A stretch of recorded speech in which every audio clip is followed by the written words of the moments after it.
Thank you, Yogi. Hi, everyone. Very good evening. Congratulations, Pawan. What an amazing transformation journey. You truly inspired all of us right here in this call. And congratulations to Prashant and Kapila for navigating that journey with Pawan, right? So I'm here to share something really exciting, right? So probably I would say it's going to be a mutual learning, right? So for that, I need some energy. I had a long day, right? If you can smile at me, right, whenever I ask some questions, if you can reply back, right, that can give me a lot of energy, right? Just to give a background, me and my wife Shweta, we both used to work in corporate. After working for pretty long period of time, we also got a chance to travel to UK. We were there for a while.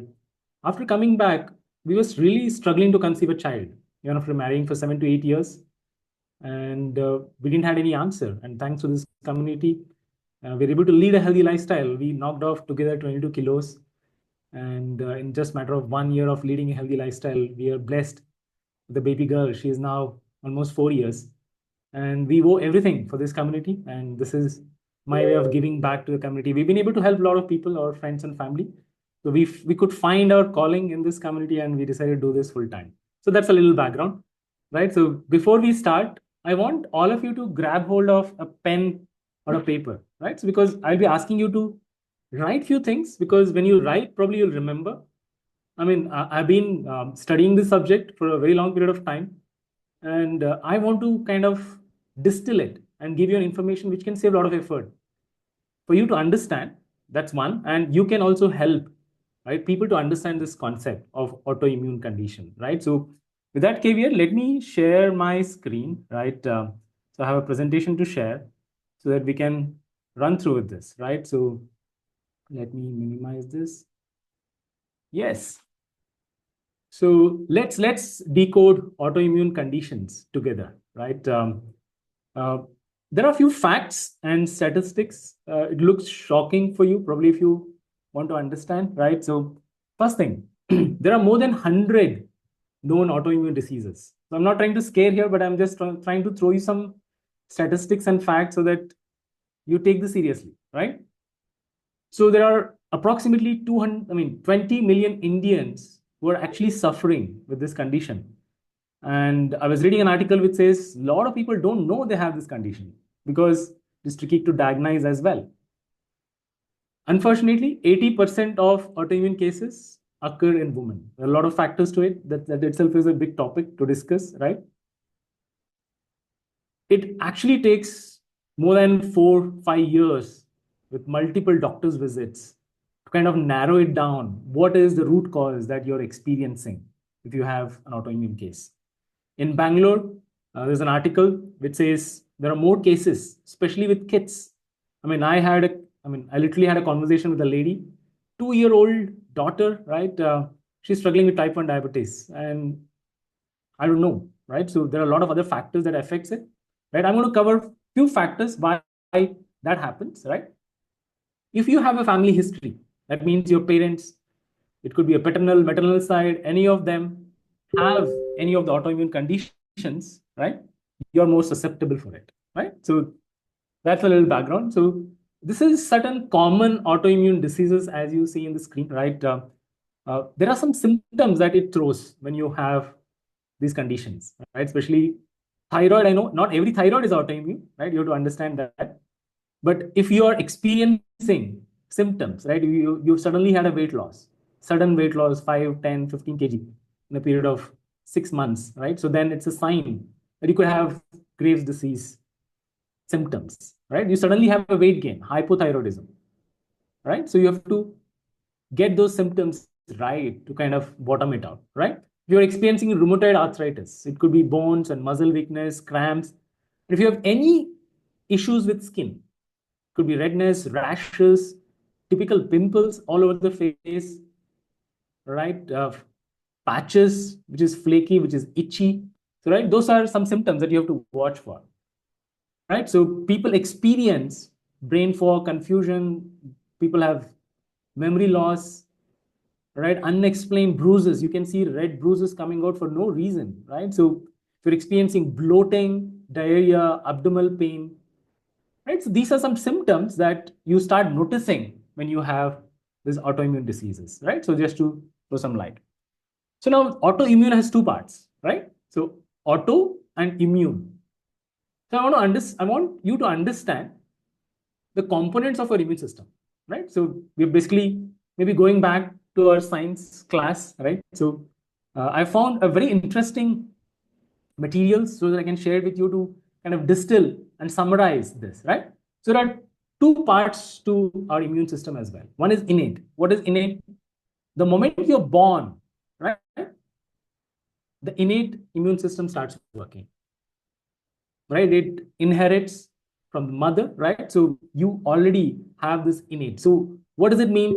It can handle minor microbial infections, right? So then the adaptive comes into picture. It is an evolving immune system. Up to a teenage, right, your adaptive immune system would have kind of matured to 99%, right? It evolves over a period of time, right? So that's a differentiation. So what you may have to note down, because I'll be talking these quite frequently, right? If you notice innate, there are some cells. These are cells, neutrophil cells, macrophage cells, dendritic cells. There's a complement immune system as well.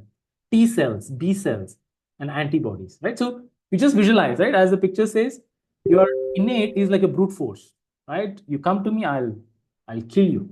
It's like invading, right? The invader, right? Adaptive is more sophistication. They have missiles, they have advanced weapons.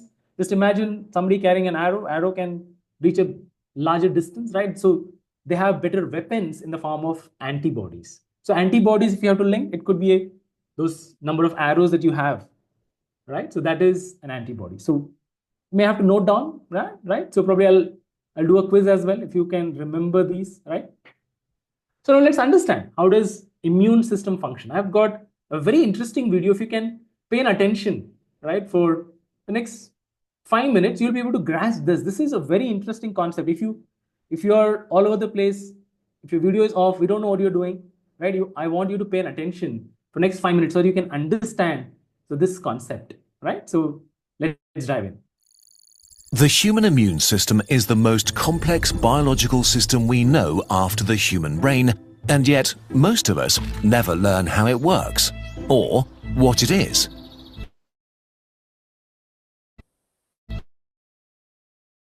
Your immune system consists of hundreds of tiny and two large organs. It has its own transport network spread throughout your body. Every day, it makes hundreds of billions of fresh cells organized like an army, with soldiers, captains, intelligence officers, heavy weapons, and crazy suicide bombers. It's not some sort of abstract entity. Your immune system is you. Your biology protecting you from the billions of microorganisms that want to consume you. Today, what happens when your body is invaded and your first lines of defenses are engaged in a fight for life and death? It's been a normal day, when suddenly the world explodes and an asteroid rips the sky open.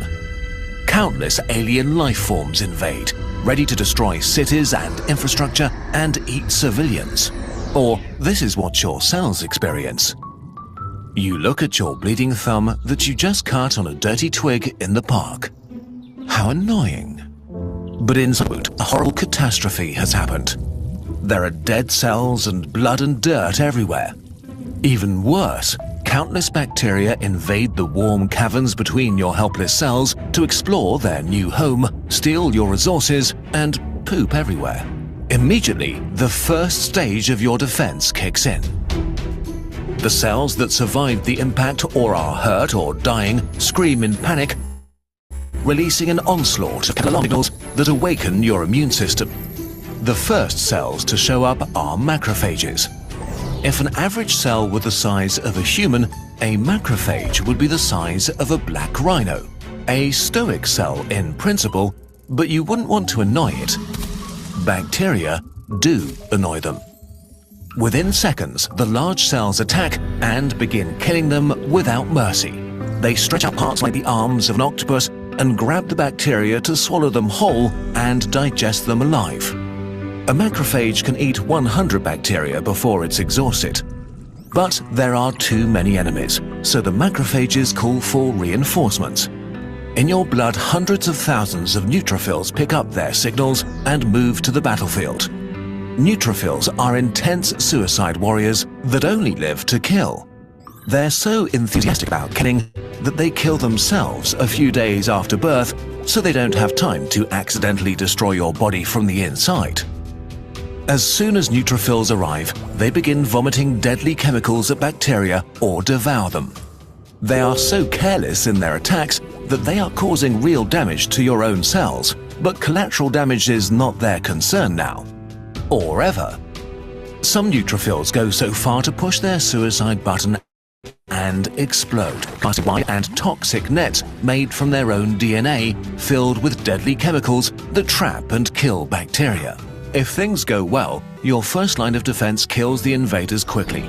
But sometimes the enemies are too strong and would overwhelm your defenses eventually, which means certain death for you, the human. This is the hour of the dendritic cell, your immune system's intelligence officer. While your soldiers were bashing in heads, it was collecting samples by ripping bacteria into tiny parts and covering itself in it.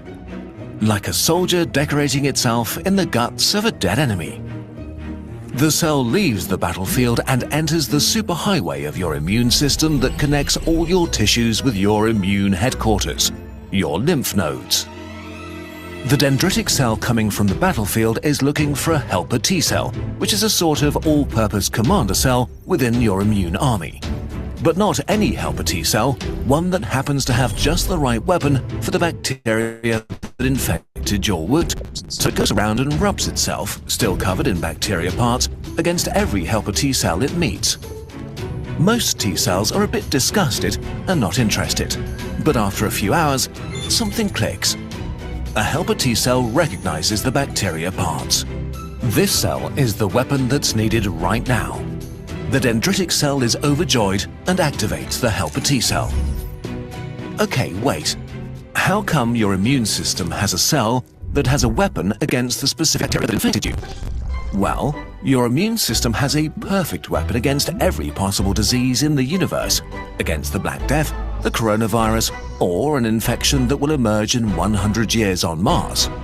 We'll talk about this a bit more in the next video because it's very complex, so for now, just know that you have billions of unique helper T cells that each have weapons against every possible enemy.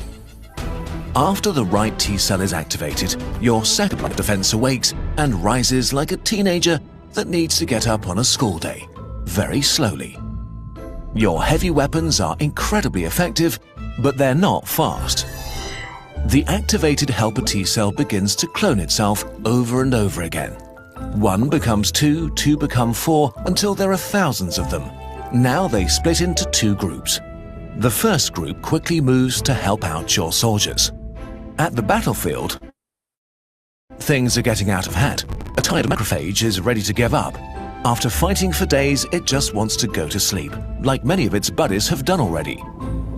But now the helper T cells arrive.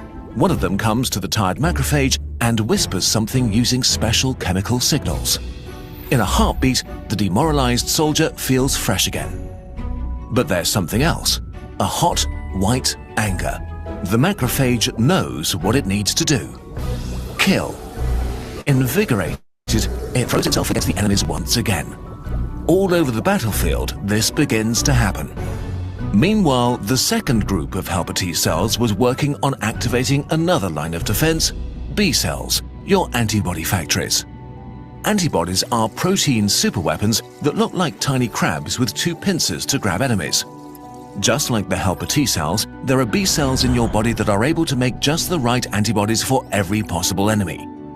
And the helper T cell is looking for exactly these B cells. After a day or 2, the right B cell is found and begins to clone itself. As soon as enough clones have been made, each B cell begins pumping out up to 2,000 antibodies per second. About a week after you injured yourself and bacteria invaded, your second line of defense finally arrives in full force. The tiny army begins to saturate the battlefield, pinching and stunning desperate bacteria. The antibodies clump them together and make them unable to move or fight, while your soldiers massacre the defenseless victims. The tide is turning fast. As the last enemies are cleaned up, your soldiers realize they are no longer needed and begin to kill themselves to save resources. But not all of them. A few helper T cells remain and turn into memory cells. They will guard the tissue for years, making sure the same bacteria will never again gain a foothold here. Similarly, a few B cells will stay alive and keep producing a low amount of antibodies, making you immune against this bacteria, maybe for the rest of your life. One day you wake up and notice that the wound has grown over and left nothing but a faint red mark. You were completely unaware of the drama your cells had to deal with. For you, the whole ordeal was a slight annoyance, while for millions of cells, it was a desperate fight for life and death. All right, quick quiz time, right? So watch the video, right? So it was around 7 to 8 minutes. So let's see if you could grasp what you watched, right? So quiz time, right? Our immune system is made up of hundreds of small organs. There are two major organs, right? And there is extensive network. Could you name some of those organs if you can catch? How about messaging?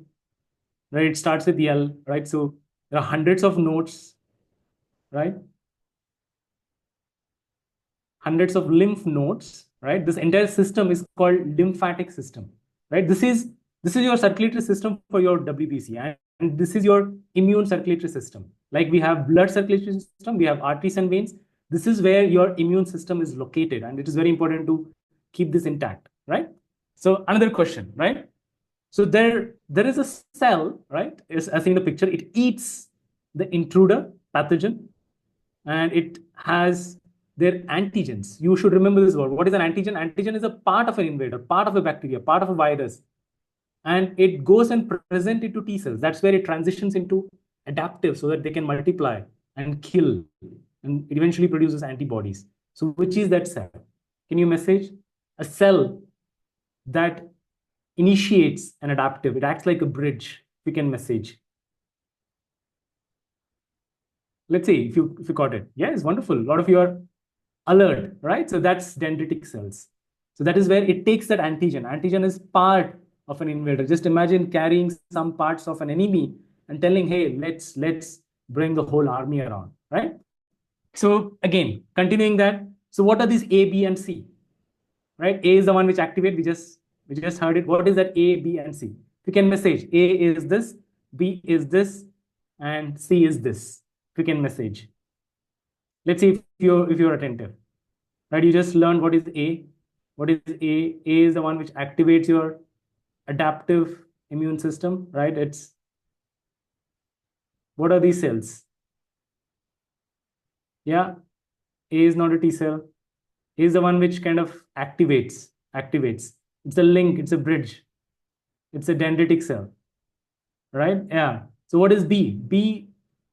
What is B? B is your T cells. T cells is the one which kind of initiates the adaptive immune system and triggers your B cells. B cells is the one which produces antibodies. Antibodies are powerful weapons, like an arrow, remember. So these terms, antigen, part of an invader, right? Your T and B are part of your adaptive system. Antibody is the one which is killing the weapon. So these are very basic so that we can get on, right? So now, what produces antibodies? So which is that cell which produces thousands of weapons so that it can go and kill that intruder, right? It is a powerful weapon. So what is that cell which produces, right? We discussed about two cells. Is it T or B?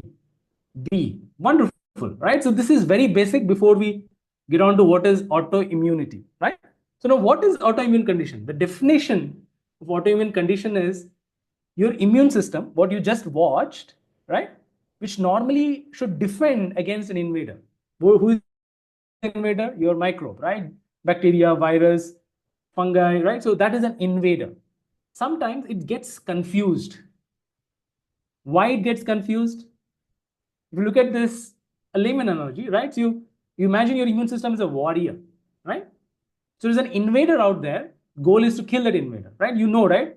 Even Indian army has a different uniform. Chinese army has a different uniform. Even if you watched old movies, right? Every army has a uniform, right? Just imagine invader's uniform is worn by your own cells. It's what we call as mistaken identity. Why is this happening? This is interesting to understand. That is the whole concept of autoimmunity. Why our own cells wear the uniform of an invader, or why there's a mistaken identity and why our own immune system is killing our own cells, right? This is very interesting to understand. You can pay an attention for this 2 minutes video. All organisms on Earth are made from the same basic parts, mostly proteins. Proteins are the building blocks of life and can have billions of different shapes. You can imagine them as 3D puzzle pieces. There are billions of different puzzle pieces your enemies can use to construct their bodies. Why is this important? Because proteins are, in a way, the language of the micro world. Cells don't have eyes or ears, so to tell friend from foe, they have to touch them and recognize if their protein is part of a friend or part of an enemy. Recognizing means that cells have countless tiny devices called receptors that are able to connect with a specific protein puzzle piece. So your cells have tiny puzzle pieces on their outsides that are able to click together or recognize other protein puzzle pieces. When a cell connects together with a protein and recognizes it as enemy, it knows that it has to attack. Only if your cells can make this distinction between friend or foe is your immune system able to fight an invader. But since there are billions of possible protein puzzle pieces, this means there are billions of possible enemy puzzle pieces. This is also one of the reasons we still have to deal with diseases like the flu each year. The influenza virus mutates very rapidly, and so the proteins that make up its hull constantly change a tiny bit. The soldiers of your innate immune system have a large number of the puzzle pieces for common bacteria and viruses memorized. That's why they are your all-purpose weapons. But they are ineffective against many billions of mutations and adaptations that your enemies can develop. So the reason you are still alive is that your adaptive immune system is able to recognize between 1 billion and 10 billion different enemy protein puzzle pieces, which is enough to be prepared for every possible enemy. But how is this possible? How could your immune system possibly have this much of a variety to be prepared for every possible protein puzzle piece? Well, the cells of your adaptive immune system found a cheat code, mixing and matching their own genetic code to create this stunning variety of receptors. The details are way too complicated for this video, but in a nutshell, your adaptive immune cells have official permission to take a tiny part of their own genetic code and mix it in random ways to create billions of different receptors. In any case, by mixing up gene fragments, you get up to 10 billion different combinations. So in the end, you get billions of immune cells, and each of them has one specific and unique receptor. In total, you end up with at least one cell for every enemy that could possibly exist. But here we run into a pretty dangerous problem. If your adaptive immune system is making weapons that can attack every possible protein puzzle piece in the universe, wouldn't it also make some that can attack your own cells? Yes, it happens all the time. This is so fundamentally dangerous to your survival that can recognize your own protein puzzle pieces. This can lead to autoimmune disease, where your immune system attacks your own body from the inside. This is where things gets worse, right? So quiz time. So quick recollect of what you just watched so that you're with me, right? So if you watch the video, right, there's a red dash. You have to find out, right? So these are often building blocks of life. What is the basic building block of life? Because microbes, right, they cannot communicate with each other through mouth, right? What is their mechanism which they communicate with other microorganisms? So how this whole world is operating in the microbial world. So what is that? What is that composition? The mechanism, right? So protein is the basic building block. That is how they communicate. That is how they communicate through their protein receptors that you just saw, right? So let's move on. So there is a small snippet, right, which talks about enemy and a friend. Who is the enemy here? Who is a friend? Who is a friend?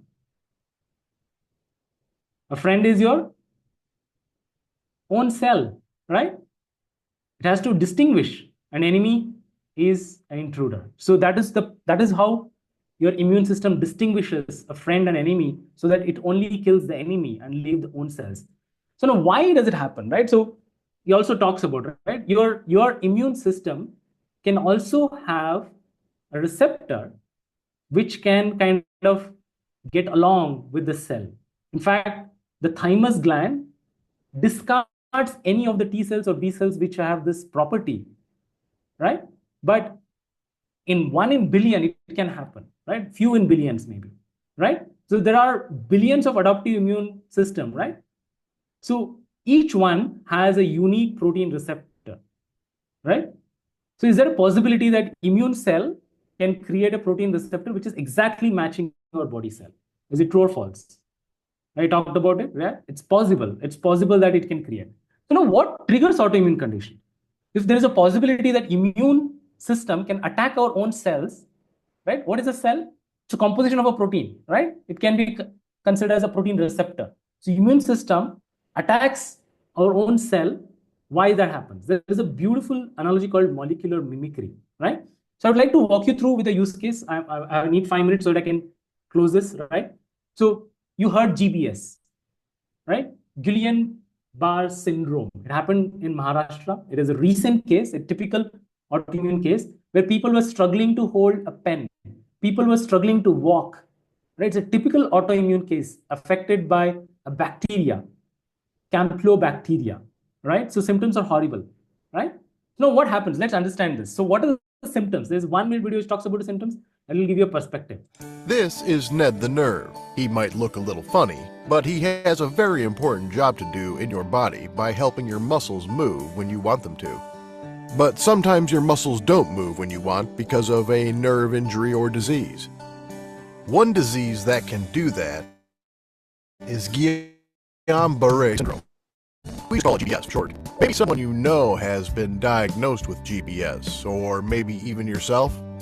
If so, you probably want to know more about GBS and how it involves nerves like Ned.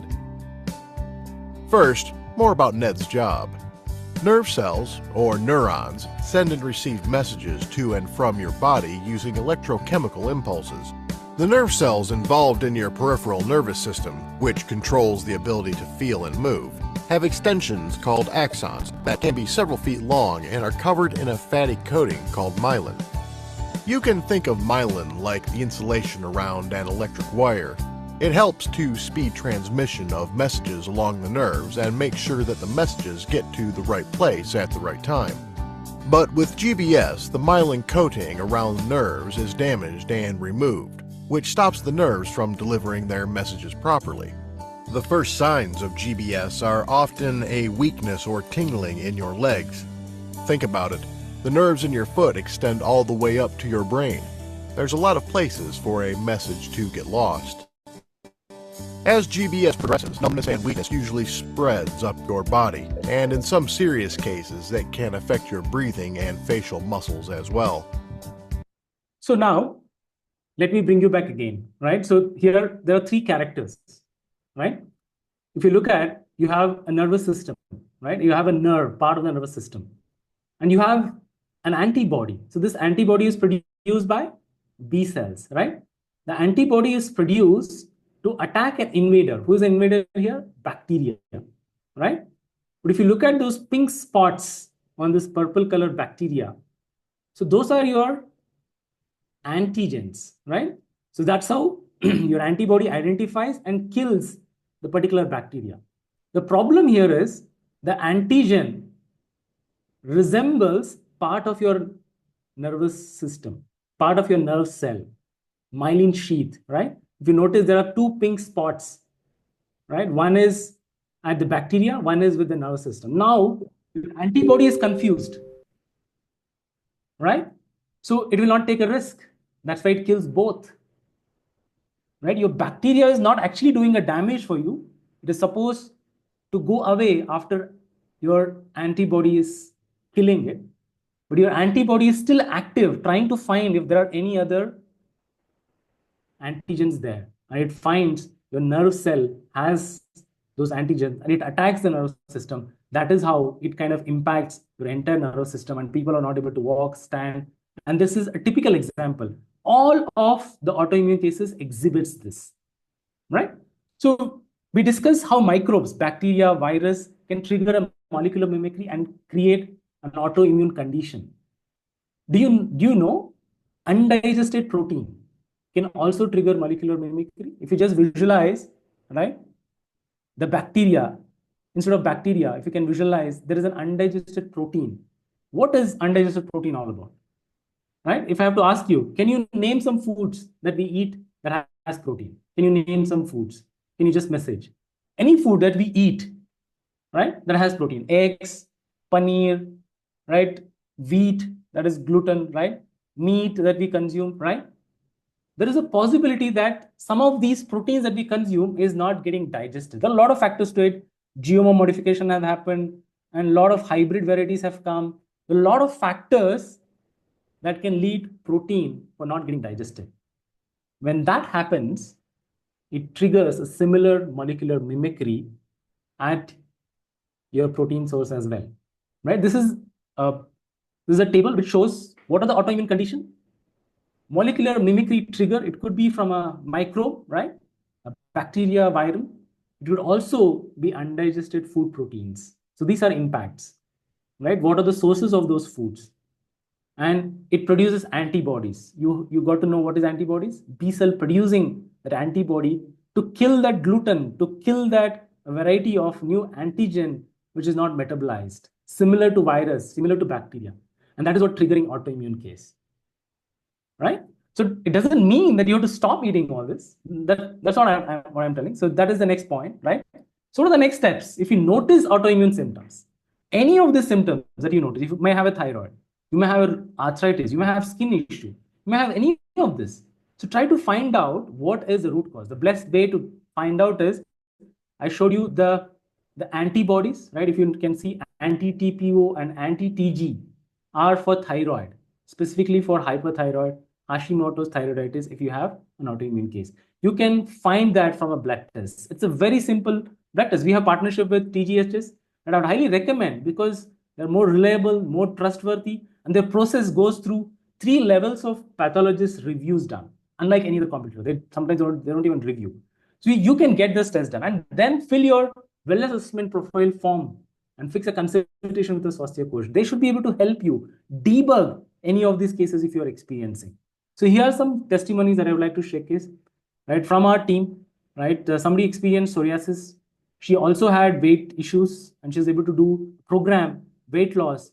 And along with that, her psoriasis went away. Alopecia, a serious issue of hair fall, right? That has gone in just a matter of following the program for 5 to 6 months. It is possible, right? So we have helped many, right? Do you want to know how healthy gut plays an important role in preventing and managing autoimmune disease? We just covered one part of it, right? Part of the prevention, right? Identifying the root cause, right? So your gut can be more powerful to overcome your autoimmune case, and your gut can also trigger autoimmune case, right? Stay tuned for the next Hello Swasthya episode. I'm going to cover this aspect of it, right? So that's all I have for today. Thank you, everyone. I hope it had value. Back to Yogi.